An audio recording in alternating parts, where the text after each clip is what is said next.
గుర్తుపెట్టుకోవాలి. అంతేగాని జగన్మోహన్ రెడ్డి గారు వస్తే కూటమి నాయకులు చెమటలు పడతాయి, ప్యాంట్లు తడతాయి, ఇవన్నీ కాదు.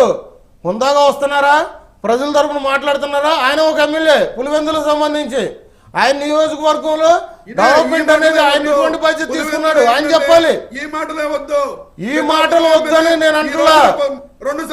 ఆయన రెండు సార్లు ఓడిపోయారు. 2 సార్లు ఓడిపోతే ఏమైంది? ఇవాళ రోజు ఏ పొజిషన్ లో ఉన్నారు?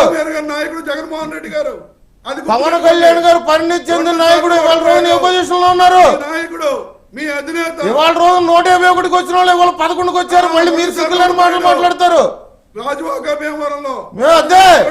సిగ్గులేని మాటలు మాట్లాడతారు.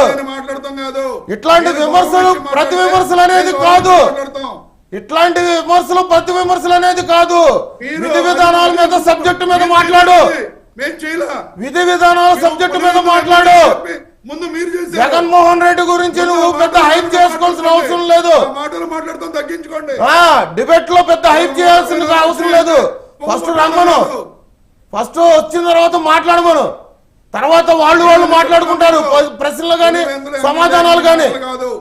మీ నాయకుడి గురించి నువ్వు ఈ డిబేట్ లో హైప్ చేసుకోవడానికి కుదరదు. నేను అధికారంలోకి రాగానే సుగాలి ప్రీతి కేసు టేకప్ చేస్తా అన్నారు.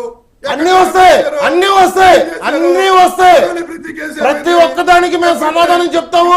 దాని ధీటుగా సమాధానం కూడా జగన్మోహన్ రెడ్డి గారు చెప్పాలి. నేను అదే అంటున్నా, ప్రతి ఒక్కదానికి సమాధానం మేము చెప్తాము. మీరు అడగాలి, మేము అడిగిన దానికి కూడా మీరు సమాధానం చెప్పాలి. దాన్ని తీసుకునే లెక్కనైతే వస్తారు.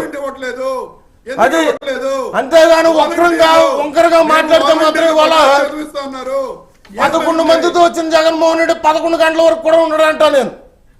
వాలంటీర్లకు 10,000 ఇస్తా ఉన్నారు. సుగాలి ప్రీతి కేసు అదేనయ్యా, అదే మేము చెప్తుంది. అదే ప్రతి మాటకు మేము సమాధానం చెప్తాం. ప్రతి మాటకు సమాధానం చెప్తాం. చెప్పండి. ఏది అసెంబ్లీలోనే మాట్లాడదాం. 11 మందిని రమ్మనండి. అసెంబ్లీలో తప్ప ఇక్కడ చెప్పలేరా? ఎవరు అసెంబ్లీలో తప్ప ఇక్కడ చెప్పలేరా? అసెంబ్లీకి రావడానికి భయపడి మీ జగన్మోహన్ అసెంబ్లీకి రాకుండా భయపడి జగన్మోహన్ రెడ్డి గారు మీరు తట్టుకోలేరు. అసెంబ్లీకి రావడానికి మీ హైప్ ఇక్కడ క్రియేట్ చేసుకోవద్దు. మీ విధి విధానాల ప్రకారంగా అసెంబ్లీకి వచ్చి మాట్లాడండి. బ్రేక్ తర్వాత డిస్కస్ చేద్దాం. సరే, నో పర్క్ నో పే విధానం అని ప్రకటిస్తే అసలు వైసీపీ ఎమ్మెల్యేల పరిస్థితి ఏంటి? ఒక చిన్న బ్రేక్ తర్వాత డిస్కస్ చేద్దాం. Stay with us.